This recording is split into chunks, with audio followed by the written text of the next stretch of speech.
hari ini Pradi melaksanakan kegiatan halal bihalal. Ini Pradi luar biasa ramainya ini ya, memiliki kapasitas yang ada diharapkan, dan hari ini dihadiri oleh lebih dari 20 orang cabang ya, dari cabang-cabang seluruh Indonesia, ada dari Kalimantan, ada dari Batak, dari Sulawesi, dari Sumatera, dari Medan dan sebagainya. Luar biasa kegiatan hari ini. Saya merasa bangga karena dengan demikian Pradi ini atau teman-teman Pradi sebagai Indonesia ini betul kompak ya. Dan kemudian kesempatan ini Pradi bisa berjalan dengan sukses. Ini acara kita. Pesan-pesan untuk para advokat, Pak? Ya, kalau di dalam Idul Fitri tentunya kita selalu berpesan bahwa tentunya sudah setahun berlalu ya, dan sekarang sudah kita lewati Idul Fitri. Sekarang kita melakukan halal bihalal, intinya adalah kita saling menghalalkan segala hubungan kita dengan cara menghapus saling memaafkan satu sama lain di antara kita. Pesan saya dari organisasi bahwa supaya tetap anggota Pradi itu tetap dapat menjalankan tugasnya secara profesional. Saya tahu antara advokat setiap hari selalu harus berhadapan-hadapan, berbeda pendapat baik di luar maupun dalam pengadilan dalam menangani suatu perkara. Tetapi itu tidak bisa menjadikan adanya konflik pribadi di antara mereka. Harus diingat kita adalah suatu profesi yang bebas dan mandiri, yang bertindak dan atas nama klien, sehingga yang mempunyai kasus itu adalah klien, bukan pribadi masing-masing. Jadi antara advokat sesatu sama lain harus tetap menjaga rasa persaudaraan, saling hormat menghormati, dan tetap menjunjung tinggi hukum dan kebenaran. Akhir-akhir ini kita tahu banyak peristiwa hukum yang terjadi ya, di masa sekarang ini.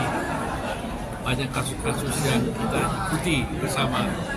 Nah, tentunya peran advokat diharapkan harus lebih banyak untuk bisa mewarnai penegak hukum di negeri kita ini. Pak, persatuan advokat untuk single bar itu seperti apa sih, Pak? Kalau prinsip asal di mana-mana pun di dunia ini tidak ada suatu organisasi yang tidak single bar. Bahkan Indonesia sendiri, negara kita pun itu adalah single bar. Undang-undang advokat kita pun nomor 23 mengatakan itu adalah satu-satunya organisasi.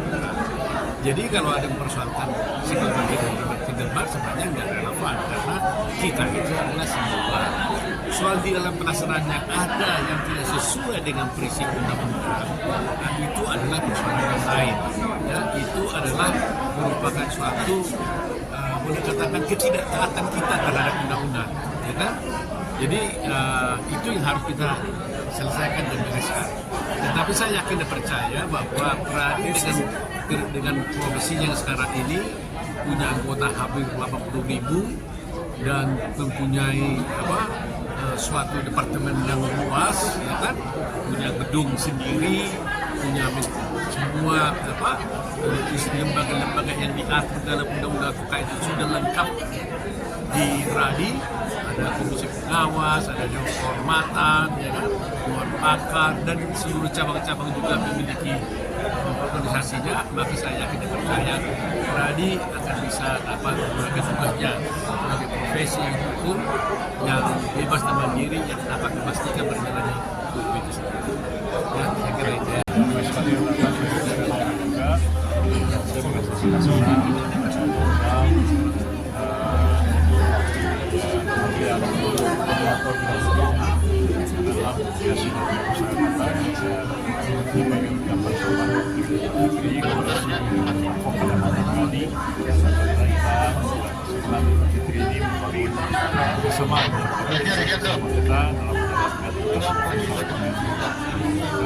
Pesan untuk advokat ya Pak, untuk integritas ke depannya seperti apa? Pesan untuk para advokat untuk integritas ke depannya seperti apa? Ke depan, ya mudah-mudahan tetap menjaga solidaritas, persatuan dan persatuan.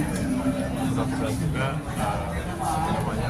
bersama-sama menjaga tugas profesi kita sebagai advokat yang betul-betul membela keadilan dan kebenaran bersama-sama dengan aparat penegak hukum yang lain dalam membangun sebuah sistem hukum nasional yang kita banggakan bersama-sama.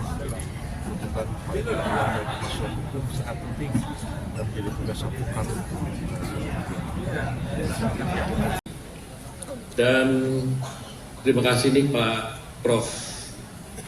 Komarudin Hidayat, anggota Dewan Kehormatan Pradi dan sekarang menjadi Menteri Tausiah, yang selalu kalau beliau ini yang berikan tausiah selalu ramai. Dan kali ini kita buktikan bahwa tempat ini sampai banyak berdiri teman-teman di sini. Pasti karena Pak Prof. Komarudin ini. Saya juga ingin menyapa Bapak Irjen Pol Dr. Agus Nugroho, Kepala Divisi Hukum Polri, dan juga Kepala Biro Hukum dan Kerjasama Kementerian Imigrasi dan Pemasyarakatan Bapak Sigit Setiawan, juga yang saya hormati Presiden Komisaris Entikor Dr. Insinyur Nurdin Tabubolon, terima kasih Pak Nurdin, dan juga Ketua Umum Perpahi ada di sini Profesor Dr. Muhammad Saleh, dulu dan sekaligus penopang kepercayaan publik terhadap hukum itu sendiri. Di sisi lain kita juga harus jujur melihat ke dalam, melihat kepada diri kita sendiri. Bahwa tantangan terbesar dalam profesi ini bukan hanya datang dari luar, tapi juga datang dari dalam diri kita sendiri. Jadi bagaimana caranya kita mampu menjaga standar, menjaga marwah, dan menjaga kepercayaan yang telah diberikan oleh masyarakat dalam menjalankan profesi kita. Hadirin yang saya muliakan, kita melihat adanya berbagai perkembangan penting akhir-akhir ini, termasuk berlakunya KUHP dan KUHAP baru pada awal Januari 2026 yang lalu, yang kita harapkan bersama akan membawa perubahan yang sangat penting dalam penyelenggaraan peradilan kita dan sekaligus membuktikan kepada dunia bahwa bangsa kita mampu membangun dan membentuk norma hukum kita sendiri yang baru, yang diangkat dari kaidah-kaidah hukum yang hidup di tengah-tengah masyarakat berdasarkan kesadaran hukum bangsa kita sendiri, dan kita mampu untuk meninggalkan warisan kolonial yang sudah lebih 100 tahun lamanya berlaku dalam masyarakat kita. Bahkan dalam perkembangan yang muncul pula berbagai pandangan dan bahkan juga muncul berbagai uji materi yang menyoroti posisi dan peran advokat dalam sistem hukum, termasuk terkait batasan antara advokat dan pemberi bantuan hukum lainnya. Hal ini menunjukkan bahwa profesi advokat berada di tengah-tengah perubahan yang sangat penting. Advokat bukan hanya pelaku, tapi juga sebagai bagian daripada proses pembentukan hukum itu sendiri. Bahwa ada perbedaan pandangan, dinamika organisasi maupun perubahan regulasi adalah bagian dari perjalanan yang tidak terpisahkan dalam perjalanan kehidupan profesi kita. Namun justru disitulah pentingnya kita menjaga kebersamaan. Hadirin yang saya muliakan, di dalam Al-Quran Allah SWT berfirman yang mengatakan innamal mu'minuna ikhwatun faslihu baina akhwaikum wattaqullaha la'allakum turhamun. Yang artinya sesungguhnya orang-orang beriman itu adalah saling bersaudara satu dengan yang lain.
Baik, kami terima kasih dan Bapak Ibu sekalian